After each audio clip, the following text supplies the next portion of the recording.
Hey everyone, happy Thursday. Thank you so much for joining me today for a bonus episode. And we're going over the Zodiac, and today we are doing Pisces. Last week I did Aquarius, if you missed that. And those are the only two I've done so far, but I will be doing one every month for the current sign. So Pisces has just kind of started. Aquarius is now over. So this is for all my, late February and March peeps. So I'm so excited. I didn't know a lot about Pisces. I'm an Aquarius. That's a lot of what I know. And, my husband's Aquarius, my son's Aquarius. And so it's been really cool to go out there and explore more of the zodiac. And I highly recommend doing a birth chart. It's been very eye-opening. I used two different books to do this, just a short kind of sweet thing out of two different books. One is called A Simple Star Guide for Astrology for the Modern Mystic by Vanessa Montgomery. But my favorite one is Astrology for Real Life, a workbook for beginners by Theresa. And I really like it because she walks it through your birth chart also. Then you realize how, this moon, we're in, Mercury retrograde and how it's affecting you in your birth chart and stuff like that. So it's very cool workbook. It's not difficult. It's not a lot of writing. It's just kind of helping you to, pinpoint everything together. So let's get started. Oh gosh, I just hit my cup. Let's get started. So what is astrology? It's a system of different studies about how planets and stars affect humans. And so it's just a correlation between the positioning of the stars and the planets and their relationship to the events on Earth. So they study the patterns of it and the positions of everything, and it's at the time of the person's birth. So that's a lot of what your birth chart is you need to know date, time, and where you were born, and to really make your birth chart as authentic as possible. And it is believed that you can get an idea of a person and their character and their potential from birth charts and where different planets and stars are in when they were born. It also gives you insights on personality and different, possibilities for achievement or possibilities for trouble. But it also kind of helps, crazily enough, with like timing of events and exploring your love and relationship with people around you and your partner. And it kind of helps you make conscious choices, if that makes sense. So it's not foolproof. Obviously, it doesn't give you every detail in life. If you've read your horoscope, it can be very broad, and you can interpret it in so many different ways. It's not clear cut every time. So there's different ways to look at your birth chart, and it can be interpreted differently from person to person. But astrologers, they can't see everything. It's not a power. It's just everything gives room for interpretation and error. So it's not a guarantee of what's going to happen that day or what you're going to go through, but you can also take from it and be like, this is going to happen to you today. And you're like, oh, is that going to happen? Is it going to be, I have this today and I have this today. Maybe I should step up for this today. Type of, your confidence is soaring and stuff like that. So I love it. I'm all for it. So we're going to jump into Pisces season, you guys. So Pisces is February 19th to March 20th. And my husband is February 18th. So sometimes I think he goes into Pisces, but he's definitely more an Aquarius, if you know what a Pisces is like. So if you're a Pisces, you're born in February 19th to March 20th. It's known as your sun sign. So it is your main sign. It's your astrological sign based on your birthday. And it functions as understanding a sense of self, your self-expression, your identity, and it can be very revealing. Even going through Aquarius last week, I was like, wow, yep, that's me. But it's not the only thing you should look at. So it's great. You look up your horoscope every day, great. I use an app called Sanctuary because it gives me my sun sign and my moon sign. And my rising sign, sorry, which I like having that combination. So the day you were born, all the planets were in a certain position within the signs. And so the planets really represent what is being expressed, and your sign is saying how it's being expressed, if that makes sense. So again, if you guys have questions or if you do a birth chart, you're not sure what to do, I would love to help out. The more you discover and explore your birth chart, you learn a lot. So for a Pisces, a key phrase is I believe. High vibes with Pisces, they're emotional, sensitive, dreamy, creative, intuitive, and compassionate. But on the other end, they're low vibes. They can be escapist, impractical, addictive tendencies, overly emotional, lazy, unrelenting, flaky, depressive, unrealistic, stubborn, unpredictable, and their own worst enemy. And so each sign has a ruling planet, and they're used to represent different aspects and functions of your psyche, kind of like Venus is the love planet and things like that. So Neptune really represents your imagination, your spirituality, your beliefs, and your creative force. And so that is a great reason why Neptune rules Pisces, because that's exactly what a Pisces is. But yeah, that's why it's the ruling planet. Its element is water, and so water signs are sensitive, they're intuitive, and they're emotional and empathetic. So that's a water sign. You can also be a fire, earth, air, and water, and it's definitely the psychology of our behavior and perception. So yes, again, a water sign, sensitive, intuitive, emotional, and empathetic, which sounds just like a Pisces. And then lastly, there's always a mode. So there's cardinal, fixed, and mutable. And Pisces is a mutable sign or mode. And it's basically endurance. It's energy. It's like how you psychologically approach a sign. And so a mutable mode for Pisces is adaptable, liking change, and able to shift gears on a dime. So there's also another aspect called polarity. And so with that, it's either masculine or feminine. So a Pisces is a feminine sign. And so it's like the yin and yang. And masculine's positive, female's negative. And so the water signs are feminine. The feminine signs are more receptive.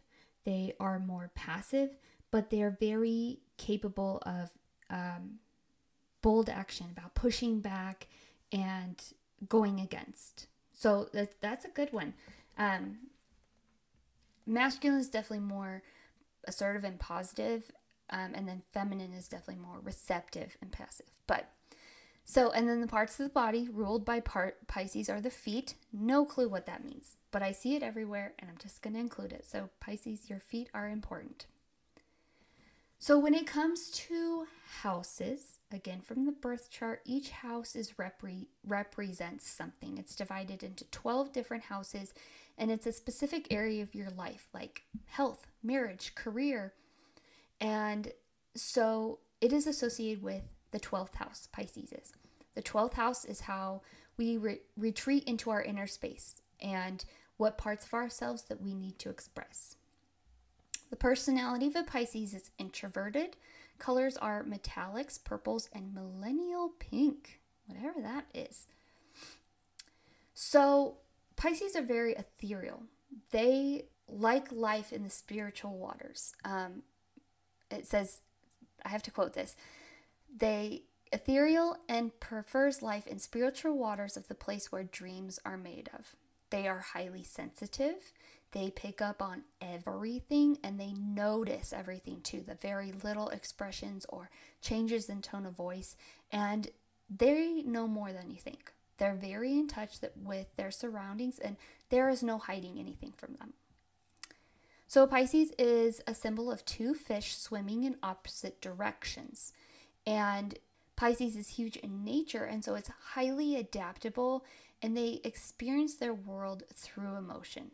So one fish is going upstream while the other is going with the current. So they are great with change, they're very versatile, and they won't be pinned down.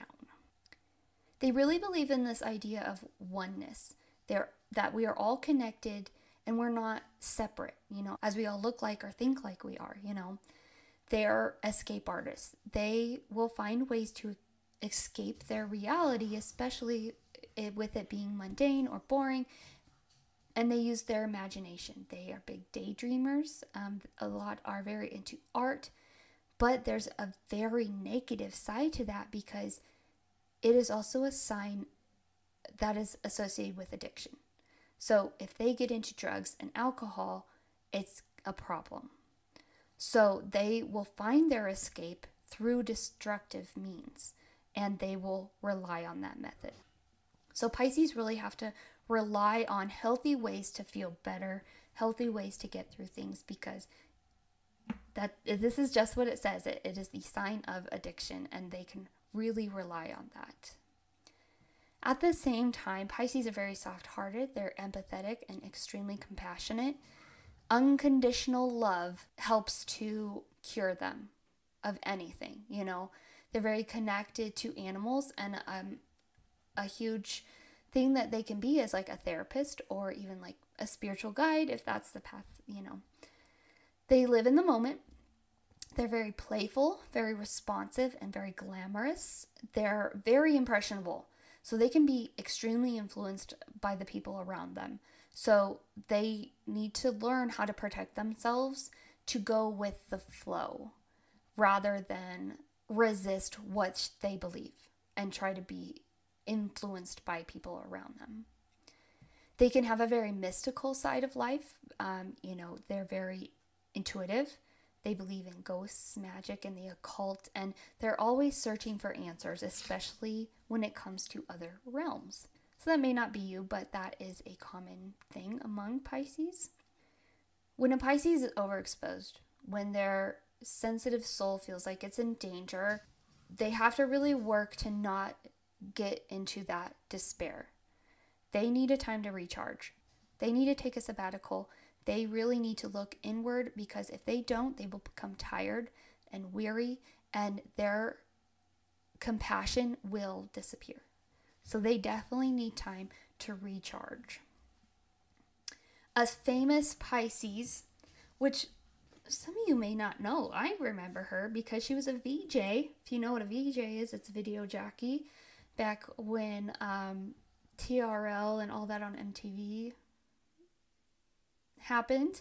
She was then a DJ, then a TV host. Now she's an actor and a writer. So you guys are a mutable sign, and we talked about that, but they're also very flexible. They're very responsive in nature and very multi-talented. So that is her. She's multi-talented. She's flexible within the system, and she's really going after what she believes in, They can be also creative, sensitive, romantic, empathetic, glamorous, intuitive, and they have very open boundaries. So, surviving the pitfalls of being a Pisces. So, one thing here is top up. And it says, you tend to be less assertive and self-sacrificing of the signs. Noble to others, but your glass needs to be filled too. Make sure you top off your reserves. Another is path to oneness. Find healthy and sustainable ways to reach higher ground. Lose yourself and transcend. Creative lets help and build skills that could help also in your profession. Illustration, fine art, music, or photography. Go swimming in the ocean, explore, or meditate. And the last one here is calling in the one.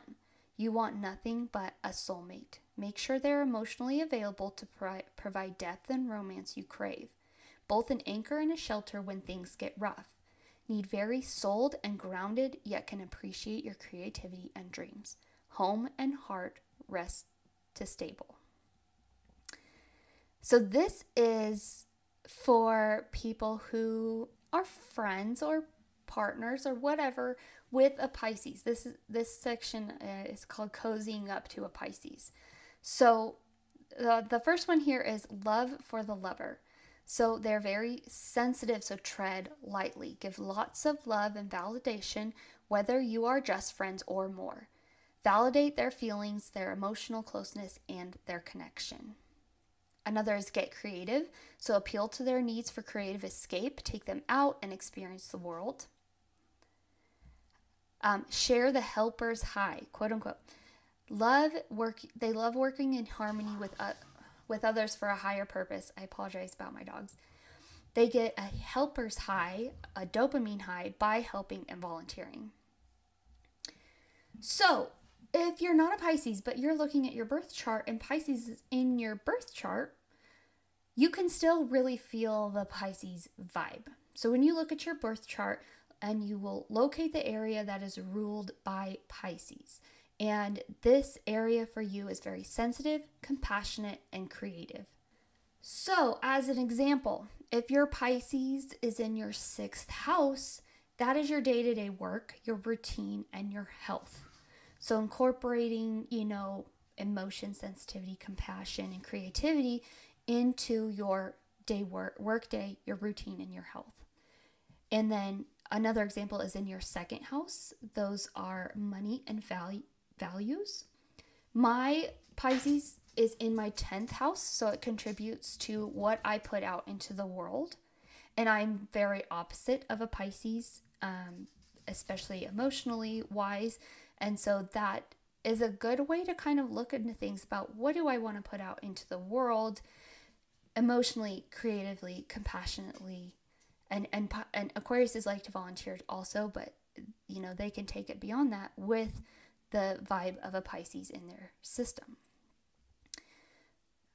So when the moon is in Pisces, and you'll hear this and it'll be on your birth chart, when the moon is in Pisces, it makes you very sensitive and romantic. And then we always got to talk about Venus because it's the love planet.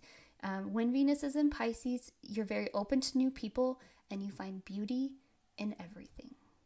So cute, right? Oh my gosh. So that's just an overview of Pisces. I highly recommend looking up your horoscope for today. I record ahead of time, so I can't give you a horoscope. I'm sorry. But yeah, that's about Pisces. I thank you all my Pisces people out there for listening, if you did. And join me next week for our full episode. We are going to Louisiana. Very creepy. So excited. So yeah, join me then. Thank you all for listening for the 2nd bonus episode on the Zodiac. And we explored Pisces and I hope you loved it. So thank you for your support and we'll see you next time. Bye.